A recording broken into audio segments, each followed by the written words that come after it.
Bismillahirrahmanirrahim. Assalamualaikum warahmatullahi wabarakatuh. Selamat pagi anak-anakku semuanya. Bagaimana kabarnya hari ini? Semoga tetap semangat dan selalu dalam keadaan sehat walafiat. Amin ya robbal alamin.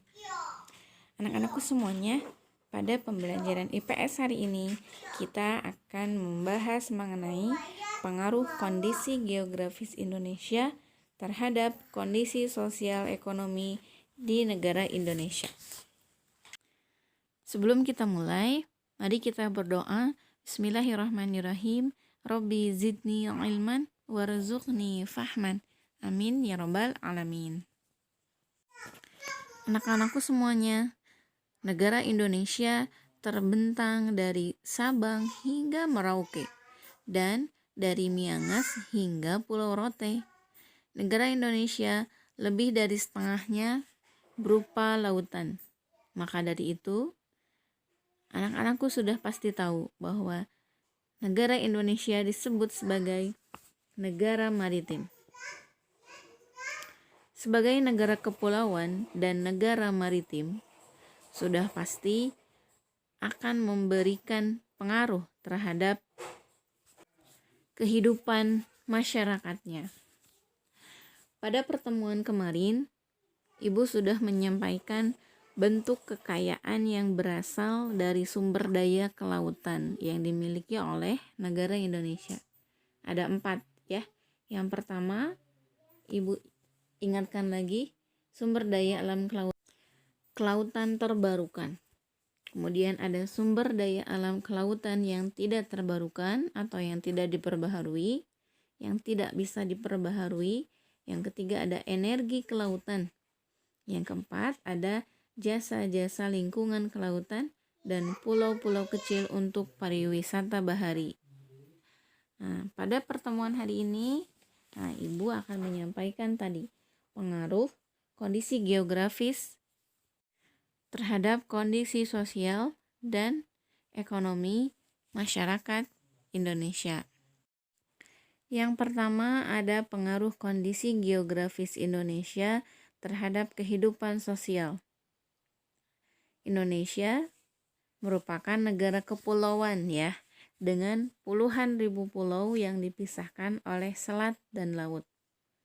Kondisi tersebut menyebabkan keragaman kehidupan penduduknya. Keragaman tersebut dapat berupa bahasa, suku, agama, kebudayaan. Ini adalah dampak kondisi geografis Indonesia terhadap kehidupan sosial penduduknya. Yang pertama, masyarakat dapat mengenal transportasi pelayaran. Masyarakat dengan keadaan geografis kelautan ini yang dipisahkan oleh selat dan laut, masyarakat bisa mengenal alat transportasi pelayaran. Alat transportasi pelayaran ini mempermudah hubungan antar pulau. Jadi bayangkan kalau tidak ada alat transportasi pelayaran atau transportasi laut ya, tidak bisa kemana-mana pasti seperti itu. Jadi dengan adanya transportasi pelayaran ini, barang-barang antar pulau ataupun ketika ada orang yang mau menyeberang ke antar pulau bisa diantarkan dengan transportasi pelayaran seperti yang ada pada gambar. Yang B, dengan keadaan negara Indonesia sebagai negara maritim menyebabkan adanya sekelompok masyarakat yang terbiasa hidup di laut. Contoh yang pertama ada suku Bajo, yaitu suku yang mendirikan rumah di tengah laut. Kemudian yang kedua ada suku laut. Suku laut dari Kepulauan Riau. Suku ini adalah suku yang tinggal di dalam kapal. Kemudian yang ketiga ada suku Bugis. Suku Bugis berasal dari Sulawesi, di mana suku ini suku yang pernah mengarungi samudra dengan kapal pinisi yang melegenda, yang terkenal hingga saat ini.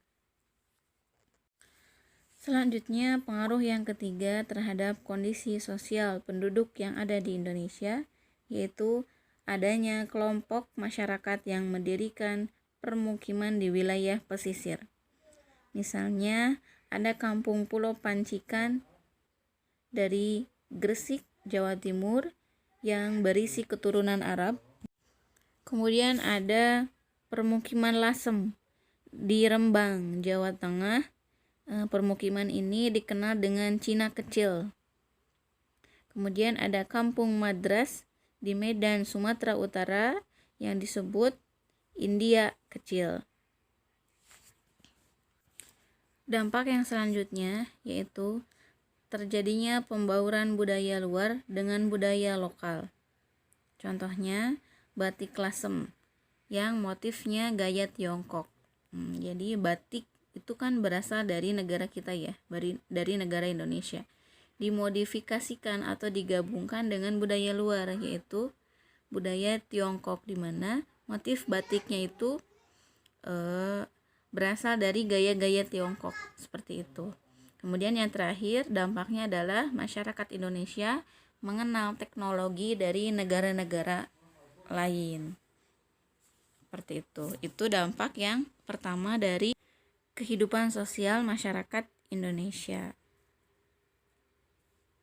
Yang kedua, selanjutnya adalah pengaruh kondisi geografis Indonesia terhadap kehidupan ekonominya, di mana kehidupan ekonomi juga sedikit banyaknya dipengaruhi oleh kondisi geografis, di mana perairan yang sangat luas ini memberikan keuntungan bagi Indonesia karena di dalam perairan tersebut terkandung kekayaan alam yang sangat melimpah. Kekayaan tersebut merupakan modal yang sangat berharga bagi kesejahteraan penduduk. Dilihat dari sisi ekonomi, perairan di Indonesia menghasilkan komoditas yang sangat berharga. Beberapa hasil perairan laut Indonesia, contohnya adalah ada ikan. Laut Indonesia merupakan tempat tinggal lebih dari 2.000 jenis ikan. Nah, tidak semua jenis ikan dapat ditangkap, ya. Pemanfaatan ikan tangkap dan tidak boleh berlebihan, tidak boleh sembarangan, agar tidak merusak rantai makanan di laut, tidak merusak kehidupan ekosistem yang ada di laut. Nah, jenis ikan yang dapat dikonsumsi, jadi jenis ikan yang bisa ditangkap dan dikonsumsi antara lain yaitu ada ikan tuna, ikan cakalang, ikan kakap putih, ikan tenggiri, ikan kembung, ikan tongkol, ikan layur, dan teri. Kekayaan yang kedua atau hasil laut yang kedua yaitu ada rumput laut. Rumput laut dibudidayakan hampir di seluruh pesisir Indonesia. Nah, rumput laut ini memiliki manfaat yang sangat banyak sehingga nilai ekonominya tinggi. Nah, rumput laut dapat diolah menjadi bahan makanan seperti agar dan kerupuk rumput laut. Nah, selain itu ada juga yang pernah nyobain sop buah rumput laut. Nah, di situ biasanya suka ada rumput lautnya. Nah, kurang lebih seperti itu ya rasa rumput laut itu, krek-krek gitu, agak keras seperti itu. Nah, daerah penghasil rumput laut tertinggi yaitu Provinsi Sulawesi Selatan dan Nusa Tenggara. Nah, yang ketiga ada terumbu karang. Terumbu karang memiliki nilai ekonomis tinggi juga karena fungsinya. Terumbu karang ini merupakan ekosistem yang sangat penting untuk kelangsungan sumber daya laut. Nah, masyarakat sangat bergantung dengan keberadaan terumbu karang ini karena saat terumbu karang rusak, maka hewan-hewan laut pun akan berkurang. Nah, ketika hewan laut berkurang, maka para nelayan tidak bisa menghasilkan atau tidak bisa menangkap ikan lebih banyak lagi. Kemudian keindahan terumbu karang juga dapat dimanfaatkan sebagai tempat wisata. Mungkin ada di sini anak-anak yang sudah pernah ke laut kemudian menyelam. Nah, di situ kalian bisa melihat indahnya terumbu karang. Jadi kita harus menjaganya, ya. Seperti itu. Pengaruh yang selanjutnya terhadap kehidupan ekonomi penduduk Indonesia yaitu ada mineral dan bahan tambang. Salah satu mineral yang tidak asing lagi yang dapat ditemukan di laut adalah garam. Nah, garam berasal dari laut ya, makanya air laut itu asin karena mengandung garam. Garam merupakan mineral yang akrab dengan kehidupan kita sehari-hari ya. untuk masak, dan lain sebagainya. Tambak garam dapat ditemukan di daerah pesisir di Indonesia. Pesisir memiliki potensi mineral garam dan di tengah lautnya tersimpan potensi aneka tambang. Tambang yang ditemukan di tengah laut yaitu minyak bumi dan gas bumi. Nah, jadi hasil laut yang 4 tadi Ibu sebutkan ini sangat penting, sangat berpengaruh bagi kehidupan ekonomi penduduk Indonesia karena ikan, rumput laut, terumbu karang, mineral atau bahan tambang ini bisa menjadi penghasilan, menjadi salah satu penghasilan dari warga negara Indonesia, ya. Seperti itu. Makanya kita harus senantiasa menjaga kekayaan alam yang ada di negara kita ini untuk keberlangsungan makhluk hidup manusia, baik itu hewan ataupun tumbuhannya. Baik, terima kasih. Itu dulu materi untuk pertemuan hari ini.